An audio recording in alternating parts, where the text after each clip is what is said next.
Bonjour à tous, c'est Anton D. Aujourd'hui on se retrouve pour une vidéo pour voir les détails concernant la guerre en Ukraine, où un vote aux États-Unis au Congrès est en train de s'effectuer pour une aide financière et bien sûr militaire accordée à l'Ukraine. Restez avec moi pour découvrir les détails majeurs qui pourraient avoir un impact considérable sur la région et au-delà.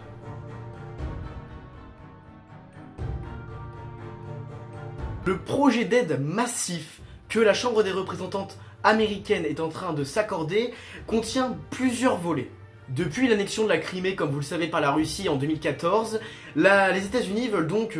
prévoir une assurance qui est militaire à l'Ukraine pour arrêter justement, comme ils le disent, cette influence russe que joue notamment la guerre entre l'Ukraine et la Russie. Cette assistance, elle contient très probablement des armements, des équipements militaires et un soutien bien sûr permanent logistique pour l'armée ukrainienne. L'accord il contient aussi un deuxième volet qui est bien sûr sur l'aspect économique où les États-Unis vont donc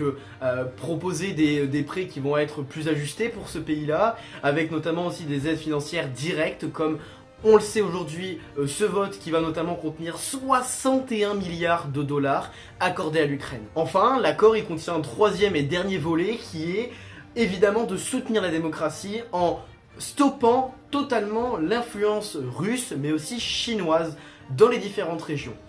Alors cela il pourrait donc inclure évidemment des initiatives bénéfiques pour les droits de l'homme, pour la démocratie,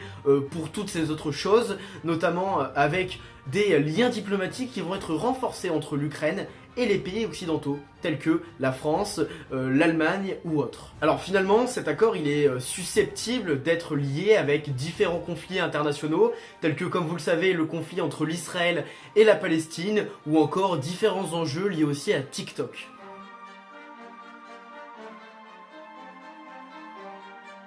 Ce vote au Congrès, il intervient après des mois et des mois de débats dans cet hémicycle et bien sûr, comme vous le savez, il est notamment dû à différentes pressions qui ont été effectuées, notamment en disant « Eh bien, vous devez maintenant condamner les actions russes en faisant ceci, cela » et donc ça a mené évidemment à ce vote au Congrès. Comme vous le savez aussi, en 2024, en fin d'année, il va y avoir aussi les élections présidentielles aux États-Unis, ce qui peut aussi avoir un lien avec évidemment ce reversement de situation aux États-Unis, où chaque parti et chaque candidat de chaque parti s'accorde sur le fait de « je suis » évidemment engagé pour les politiques extérieures. Alors si ce vote y passe, évidemment ça va encourager les autres pays, notamment occidentaux comme la France, à verser des millions, voire des milliards d'euros d'aide financière à l'Ukraine, des aides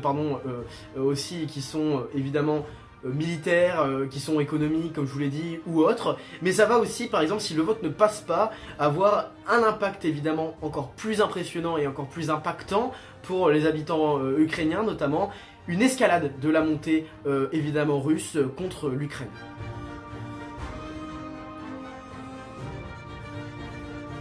Les réactions par rapport à cet accord, ils sont très diverses. On sait bien sûr que très probablement l'Ukraine a favorablement accueilli cette bonne nouvelle en évidemment supposant, on ne sait pas parce que l'Ukraine ne s'est pas encore prononcée sur le sujet, mais on pense évidemment que ça va être un signe de solidarité et d'aide accordée avec bienveillance. Cependant, certaines critiques, comme vous le savez, peuvent être aussi négatives, notamment dans l'opposition où on ne stipule que en fait les termes du contrat dans les petites lignes sont peut-être faussés pour l'Ukraine. Et donc pour que vous y voyez plus clair, littéralement si le vote passe, c'est une bonne chose pour l'Ukraine, une moins bonne pour les relations diplomatiques entre les États-Unis et la Russie, mais si le vote ne passe pas, eh bien il risque d'y avoir une escalade des agressions russes contre l'Ukraine. Et comme je vous l'ai dit précédemment, l'élection présidentielle joue un rôle crucial et très important dans cet accord avec l'Ukraine. Ce vote attendu au Congrès, c'est donc un point de bascule très important dans les politiques internationales, de géopolitique aussi, notamment sur plein de sujets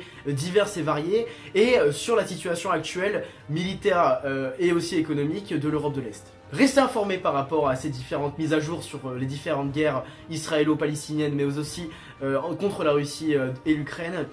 par rapport notamment à ce vote attendu au Congrès qui va être significatif dans cette guerre. N'oubliez pas de vous abonner pour ne pas rater une seule de mes vidéos sur les enjeux mondiaux, les différentes guerres et la géopolitique en général. C'était Anton D. Bonne journée à vous, bye.